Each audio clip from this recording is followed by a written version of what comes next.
बिस्मिल्लाहिर्रहमानिर्रहीम। मैं मोहम्मद ताहिर इकबाल आज पाकिस्तान के अजीम सपूत और कोहपेमा मोहम्मद अली सदपारा के हवाले से तीसरी और आखिरी वीडियो लेकर आप लोगों के सामने हाजिर खिदमत हूँ। इससे पहले हम दो वीडियोस बना चुके हैं। पहली वीडियो के अंदर हमने K2 पहाड़ के मुतालिक बातें की, अहम इन्फॉर्मेशन आप लोगों से शेयर की। सेकेंड वीडियो के अंदर हमने मोहम्मद अली सदपारा की ज़ाती ज़िंदगी के हवाले से बातें की और बड़ी मुफीद इन्फॉर्मेशन आप लोगों से शेयर की। और आज इस तीसरी वीडियो में मोहम्मद अली सदपारा के लास्ट एक्सपेडिशन जो कि K2 पहाड़ की चोटी की जानिब था, उसके मुतालिक बात करने की कोशिश करेंगे। आज हम मोहम्मद अली सदपारा की लास्ट एक्सपेडिशन को सिंबॉलिकली जानने की कोशिश करेंगे और बड़े इंपॉर्टेंट मीनिंग्स तराशने की कोशिश करेंगे। लेकिन मेरा एक सवाल है आप लोगों से, और ये कि क्या अगर मोहम्मद अली सदपारा K2 की चोटी को सर कर लेते और कामयाब होकर बाहिफाजत वापस आ जाते, तो क्या इनका मकाम और मर्तबा वही होता जो आज है? और दूसरा सवाल यह है कि मोहम्मद अली सदपारा की इस लास्ट एक्सपेडिशन से पहले कुछ नेपाली कोहपेमाओं ने K2 की चोटी को सर किया और कामयाब होकर बाहिफाजत वापस आ गए। उनकी बड़ी पजीराई की गई, उनके बारे में बातें लिखी गई। क्या आप उनका नाम जानते हैं? लेकिन आज दुनिया भर में जो लोग कोहपेमाई के बारे में शौक रखते हैं, इनके बारे में लिखते हैं, सुनते हैं, पढ़ते हैं, वो आज मोहम्मद अली सदपारा के नाम से बखूबी आगाह है। अब इसकी वजह क्या है? अब इस पूरे मामले के अंदर एक तशनगी ये रह जाती है कि क्या मोहम्मद अली सदपारा ने K2 की चोटी को सर्दियों के इस मौसम में सर कर लिया था या नहीं किया था। अभी ये बात भी कंफर्म नहीं है। आप एक लम्हे के लिए तसव्वुर कर लें कि उन्होंने K2 की चोटी को सर नहीं किया था, लेकिन फिर भी इतनी पजीराई, इतनी शोहरत और इतना मकाम क्यों मिला? मोहम्मद अली सदपारा की इस कहानी के कंटेंट का ताल्लुक फतह हासिल करने से हरगिज नहीं है, क्योंकि गालिब इम्कान यही है कि शायद वो पहाड़ की चोटी तक ना पहुंच पाए हों। लेकिन उसकी कहानी के कंटेंट का ताल्लुक जोश से है, जज्बे से है, जुनून से है, जिद्दोजहद से है, लड़ाई से है। मैं लड़ाई या फाइट इस वजह से कहता हूं, आप देखिए पहाड़ की चोटी पर जाना बगैर अज़ाफ़ी ऑक्सीजन के, बगैर रिसोर्सेज के और बगैर स्पॉन्सरशिप के। जो फॉरेनर्स यहाँ पे आते हैं मुकम्मल स्पॉन्सर्ड होते हैं, रिसोर्सेज के साथ आते हैं, फिर पहाड़ की चोटी को सर करने की कोशिश करते हैं। और ये बेचारा आदमी तने तनहा बगैर रिसोर्सेज के, और कोई स्पॉन्सरशिप नहीं है। और ये जो फॉरेनर्स हैं, आप उनके कॉस्ट्यूम को देखें, यहाँ पर एड्स हैं, यहाँ पर एड्स हैं, और भरपूर तैयारी के साथ जाते हैं। और ये इसके पास अगर तैयारी थी, कोई चीज़ थी, कोई रिसोर्सेज थे, कोई माल था, तो वो अपने जज्बात का था। इस कहानी को बयान करने के लिए, इसके अज़म और फाइट को बयान करने के लिए मुझे अंग्रेज़ी ज़बान का एक बड़ा मशहूर नावल याद आ रहा है। इस नावल का नाम The Old Man and the Sea है। इसको अर्नेस्ट हेमिंगवे ने लिखा। इसके अंदर एक बूढ़ा आदमी है जिसका नाम सांटियागो है। 84 दिन हो चुके हैं, ये मछलियां पकड़ने जाता है, हर रोज़ खाली आता है। गाँव वाले इसे सलाहो कहते हैं, जिसका मतलब बदकिस्मत है। और फिर भी पुरज़म है, फिर भी पुरजोश है, और अपने पूरे अज़म के साथ ये 85वें दिन अब कोशिश करता है कि डीप इनटू सी जाए और बहुत बड़ा कोई मार्का सर अंजाम दे। ये इस दफ़ा जाता है और बहुत बड़ी मछली पकड़ता है, इतनी बड़ी कि शायद उसकी कश्ती पर नहीं आ सकती, छोटी सी कश्ती पर नहीं आ सकती। उसे कश्ती के साथ बांध देता है और पीछे से शार्क्स आती हैं, अटैक्स करती हैं, उनके साथ फाइट करता है।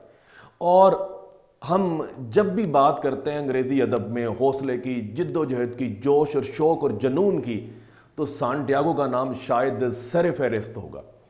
इस वजह से नहीं कि वो मछली को बाहिफाजत साहले समुंदर तक ले आया, बल्कि इस वजह से कि उस मछली को लेकर उसने शार्क्स के साथ भरपूर मुकाबला किया, यहाँ तक कि वो ज़ख्मी हो जाता है, उसके हाथ ज़ख्मी हो जाते हैं। लेकिन वो एक जुमला कहता है, man is not made for defeat. एक इंसान शिकस्त के लिए नहीं बना। एक इंसान को तबाह बर्बाद तो किया जा सकता है, लेकिन उसे शिकस्त नहीं दी जा सकती। Man can be destroyed but he can not be defeated.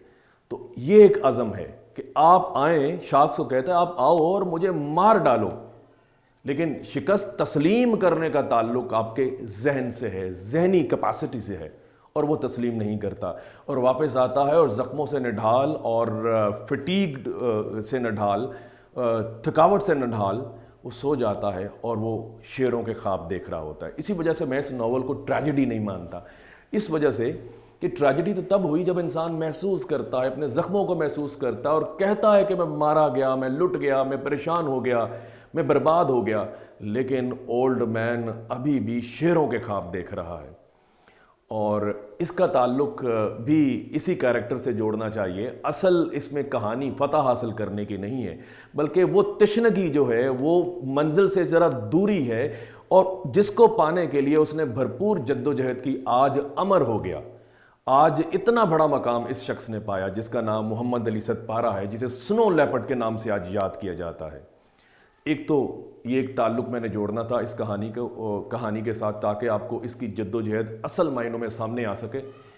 تو یہ کیوں امر ہوا؟ یہ امر پہاڑ کی چوٹی سر کرنے کی وجہ سے نہیں ہوا، لیکن اس شوق کی وجہ سے ہوا.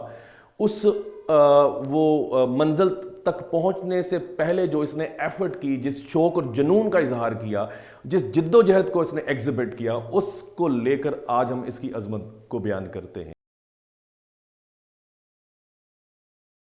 اس کہانی کا ایک اور بڑا امپورٹنٹ سمبولک آسپیکٹ ہے جس کو اگین میں اولڈ مین اینڈ دی سی سے جوڑتا ہوں. میرے نزدیک جب بھی انسان نیچر کی لمٹس کو کراس کرنے کی کوشش کرتا ہے تو وہ نقصان اٹھاتا ہے. میں ایک مثال یہ دیتا ہوں کہ جب سانٹیاگو جو تھا وہ ڈیپ انٹو سی جاتا ہے اور اتنا آگے چلا جاتا ہے جہاں عام طور پر فشر مین نہیں جاتے. یہی وجہ ہے کہ وہ نقصان اٹھاتا ہے. اور اسی طرح سے -40 -60 ٹمپریچرز میں انسان کی ایگزسٹنس نہیں ہے. یہ نیچر کی لمٹ ہے. جب بھی انسان اس لمٹ کو کراس کرے گا انسان نقصان اٹھائے گا. یہی وجہ ہے K2 پر چڑھنے والے جو کوہ پیما ہیں ان کے بارے میں کہا جاتا ہے کہ ہر 4 کوہ پیما جو K2 پر چڑھنے کا ارادہ رکھتے ہیں ان میں سے ایک مر جاتا ہے. کیوں؟ کیونکہ جب آپ نیچر کی لمٹس کو کراس کریں گے تو پھر آپ کے ساتھ کچھ نہ کچھ نقصان ہوتا ہے. اور یہ ایک چھوٹی سی ایک ایکسٹرکشن ہے جو میں نے اس حوالے سے آپ لوگوں کے سامنے رکھی.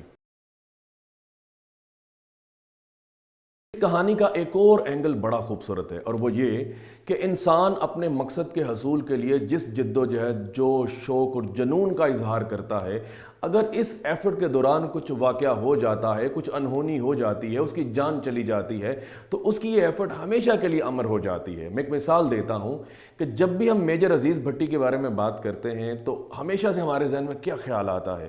ان کی جب تصویر دیکھتے ہیں تو جہاز کے چلنے کی وہ تصویریں ہوتی ہیں، ٹینک، توپ، اور ان کی جد و جہد جو انہوں نے 1965 میں انہوں نے جس کا اظہار کیا. تو جب بھی بات کی جائے گی تو انہیں اس جنگ کے حوالے سے یاد رکھا جائے گا، اور ان کی یہ کوشش ہمیشہ کے لیے امر ہو جاتی ہے. اور مجھے ایک دفعہ پھر انگریزی زبان کے ایک بڑی مشہور اوڈ آن اے گریشین ارن یاد آ رہی ہے جو کہ جان کیٹس نے لکھی. ارن سے مراد ایک مرتبان ہے. تو جان کیٹس ایک مرتبان کو دیکھتا ہے، ایک ارن کو دیکھتا ہے، اس کے اوپر مختلف کہانیاں وہ تصویری شکل میں بیان کی گئی ہیں. مطلب ایک درخت اس میں کندہ کیا گیا ہے جو کہ سدا بہار اور سرسبز ہے، اور اس میں ایک کہانی بیان کی گئی ہے کچھ لوگوں کی جو کہ اپنی گائے کو لے کے جا رہے ہیں قربان گاہ کی طرف. اور جان کیٹس یہاں پر کہتا ہے یہ درخت ہمیشہ سدا بہار رہے گا اور یہ لوگ ہمیشہ سے سفر میں رہیں گے، اپنی گائے کو لے کے جا رہے ہیں. تو اسی طرح سے جب ہم محمد علی ستپارہ کے حوالے سے بات کریں گے تو یہ ہمیشہ سے اپنا سفر K2 پہاڑ کی چوٹی کی جانب ہی رکھے گا. یہ ہمیشہ سفر میں رہے گا اور ہمیشہ جد و جہد میں رہے گا، پہاڑوں پہ چڑھتا نظر آئے گا. اور ہم اس کی ایفرٹ کو سلام کرتے ہیں. اپنی اگلی ویڈیو میں مزید کچھ کہانیوں کے ساتھ، کچھ قصوں کے ساتھ، کچھ بہادری کی داستانوں کے ساتھ آپ کے سامنے حاضر خدمت ہوں گا. اپنا بہت سا خیال رکھیے گا. خدا حافظ.